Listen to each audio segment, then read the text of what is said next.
নাটোরের বনপাড়া হাটিকুমরুল মহাসড়কে আশঙ্কাজনক হারে বাড়ছে দুর্ঘটনা। চলতি বছরের প্রথম ৮ মাসে ঘটেছে ৪৪টি দুর্ঘটনা, নিহত হয়েছে ৮ জন। তবে সব ঘটনাই দুর্ঘটনা নাকি এরই মধ্যে পরিকল্পিত হত্যাকাণ্ড আছে তা নিয়ে সন্দিহান স্বজনহারা অনেক পরিবার। তাদের অনেকের অভিযোগ, জমি জমা নিয়ে বিরোধ কিংবা ব্যক্তিগত বিরোধের জেরে পরিকল্পিতভাবে হত্যা হচ্ছে দুর্ঘটনার আড়ালে। পুলিশ বলছে, কোনো দুর্ঘটনায় যদি এমন আলামত পাওয়া যায় বা তদন্তে হত্যাকাণ্ড হিসেবে তথ্য পাওয়া যায় তবে সেগুলো হত্যা মামলায় রূপান্তর করা হবে। নাটোর প্রতিনিধি মোহাম্মদ রাশিদুল ইসলামের ক্যামেরায় বিস্তারিত জানাচ্ছেন এসকেন রেশমা। কেসারেন শেকড় থেকে শিখরে।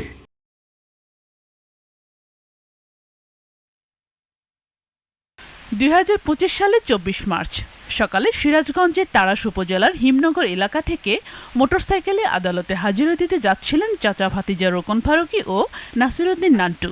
হরিণচড়া এলাকায় পৌঁছালে একটি সাদা হাইএস মাইক্রোবাস তাদের মোটরসাইকেলে ধাক্কা দেয়। ঘটনাস্থলে নিহত হন রোকন, আর পরদিন হাসপাতালে মারা যান নান্টু। নিহতের পরিবারের অভিযোগ, জমি সংক্রান্ত পুরনো বিরোধের জের ধরে তাদেরকে হত্যা করা হতে পারে। স্থানীয় মোনাইম হোসেন জেমস সহ 6 জনের বিরুদ্ধে পরিকল্পিত হত্যার মামলা করেছিলেন তারা। আমার ছেলের বিচার 1.5 বছর চলেছে, কোনো খোঁজ খবরই হয় না। 2টা হাইস গাড়ি তাদের পিছনে, এবং সেই জিনিসটা পিছন নিয়ে আপনার হাটিকুমরুলের ওইদিকে সলঙ্গারিয়েতে ওইখানে রামের চর সম্ভবত, সেখানে তাদেরকে মারে। তদন্তে উঠে আসে, দুর্ঘটনার ঠিক আগ মুহূর্ত পর্যন্ত অভিযুক্তদের সঙ্গে নিহতদের ফোনালাপ হয় 120 বার, আদান প্রদান হয় একাধিক SMS।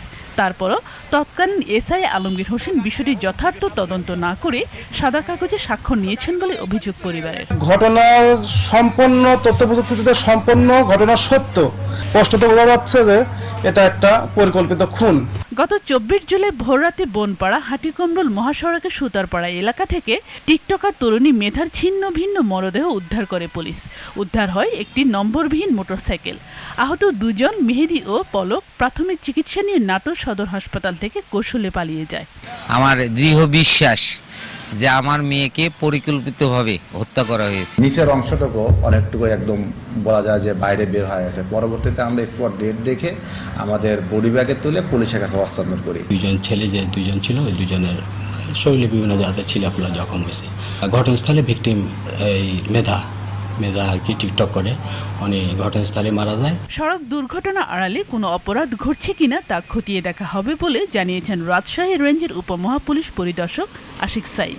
তদন্তকারী কর্মকর্তা যদি উনি নিজে সন্তুষ্ট হন যে না, উনি যে প্রমাণগুলো দিয়েছে প্লাস তার যে নিজস্ব তদন্তের মেকানিজম আছে সেগুলো দেখে যদি এটা ম্যাচ করে যায়, তাহলে উনি তো অবশ্যই সেই মামলাকে আপনার হত্যাকাণ্ডের মামলা 302 এর ধারায় আপনার বিধি মোতাবেক চার্জশিট দিতে পারেন। দুর্ঘটনার আড়ালে সত্যিই কাউকে হত্যা করা হচ্ছে কিনা তা প্রমাণ করা কঠিন বলেও জানায় পুলিশ। তবে বিষয়টি নিয়ে গভীরভাবে কাজ করা দরকার বলে মনে করেন সংশ্লিষ্টরা। SKN Reshma, GTV news.